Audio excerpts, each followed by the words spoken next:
खैर भाई गरम कमाल साहब ने इसराइल के खुदा को या बाइबल के खुदा को एक जालिम और एक ना इंसाफ और खुद को तस्कीन पहुंचाने वाला खुदा बयान करके बाइबल की असल रूह को और नेचर को ना जानने का सबूत दिया है। क्योंकि बाइबल की स्टोरी जो है वो आदम और हवा से शुरू होती है और इसी यीशु पर खत्म हो जाती है।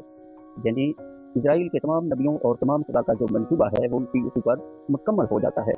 उसके बाद रेवलेशन का दौर नहीं बल्कि उस तलीम का दौर आता है कि जिसमें खुदा इस जमीन पर एक ऐसा बीज बोना चाहता था जिसे नेकी, हमदर्दी, माफ करने का और दुनिया में अदल, इंसाफ और मोहब्बत का जो है वो बीज बोए।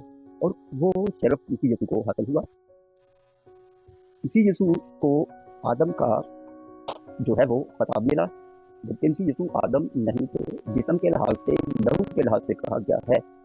तो बाइबल का जो अकीदा है वो इसी यीशु गॉड है बाई नेचर, और बाई फ्लैश एंड ब्लड वो एक कौम को, एक खुदा के मंसूबे को रिप्रेजेंट करने का नाम है। बाइबल जो है वो जो शुरुआत है उसे जो है ओल्ड टेस्टामेंट कहा जाता है। उसमें तारीख है, उसमें पैराबल्स हैं, उसमें मॉरल स्टोरीज हैं और उसमें एक हिस्ट्री भी मौजूद है। और उस वक्त हिस्ट्री को लिखने का या पैराबल्स को लिखने का या तालीम देने का कोई इतना वाज़ेह तरीकाकार नहीं है जितना आज लोग जानते और करते हैं। तो उस दौर के मुताबिक और उस सिचुएशन के मुताबिक, उस तारीख के मुताबिक, खुदा के मंसूबे के मुताबिक अगर गालिब कमाल ने कुछ जाना होता, पढ़ा होता तो फिर खुदा करनाई की जैसी बातें न करते और ना ही बाइबल को इस तरह से बयान करते। खुदा मोहब्बत है, ये बाइबल का दावा है, और वो पहले दिन से ही मोहब्बत है। और पहले दिन से ही उसने जो पैदा किया अच्छा किया। तो जब उसने अच्छा किया तो उसने बुरा जो है वो खुदा से कैसे जुड़ सकता है? अगर इस बुनियाद का आदम को मालूम होता तो खुदा ने जब जो बनाया वो सब अच्छा था, उसमें जो बुरा था वो कौन था? तो अगर इजराइल का खुदा गालिब कमाल को बुरा लगता है तो फिर वो आदम और हवा की स्टोरी से वाकिफ नहीं। जो इजराइली थे वो अपने बच्चों को स्टोरीज भी सुनाया करते थे, मॉरल स्टोरीज जो हर उन्होंने हर जगह पर खुदा को ही बयान करना होता था। तो अब बच्चों की सरजनिश करना, शरीयत की बातें और इस तरह की स्टोरीज लिखना वगैरह, वो एक ज़मीन का पहला जो था वो स्टेप था।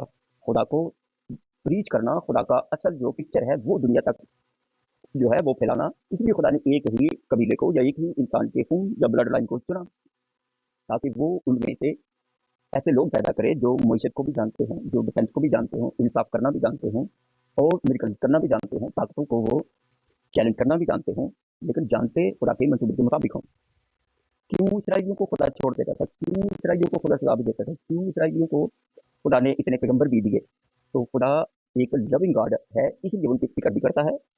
और माँ बाप जो है वो अपने बच्चों को मोहब्बत भी करते हैं और उनके साथ सरजनिश भी होती है। तो कलाम में लिखा है कि खुदा ने आदम को अपनी सूरत पैदा किया। तो अपनी सूरत का मतलब क्या है? वो सोच, वो मंसूबा जो खुदा चाहता है। खुदा ने अच्छाई और बुराई का एक मैसेज पढ़ाया था आदम को कि ये दरख्त का फल ना खाना और उस दरख्त का फल जो है वो भी ना खाना जब तक कि मैं ना कहूँ। मगर इब्लीस ने वो फल आदम को नहीं खिलाया था बल्कि हवा को खिलाया था।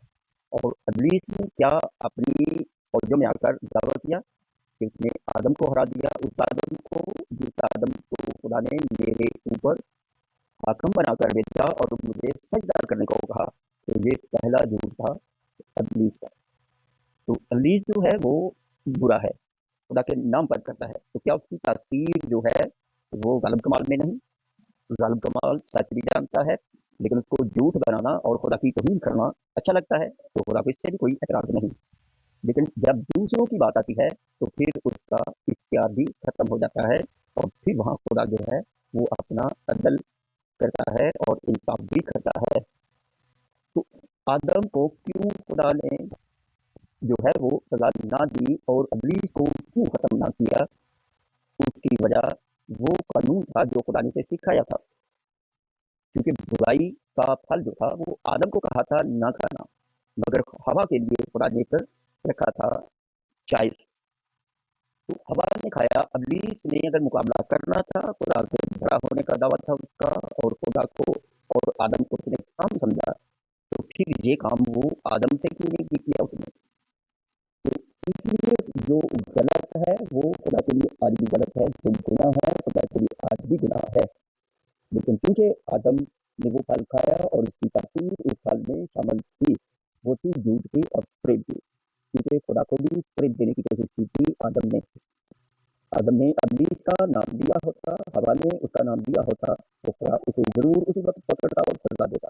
लेकिन तब उसने कहा कि जिस औरत को तुमने मुझसे पैदा किया, इसने मुझे खिलाया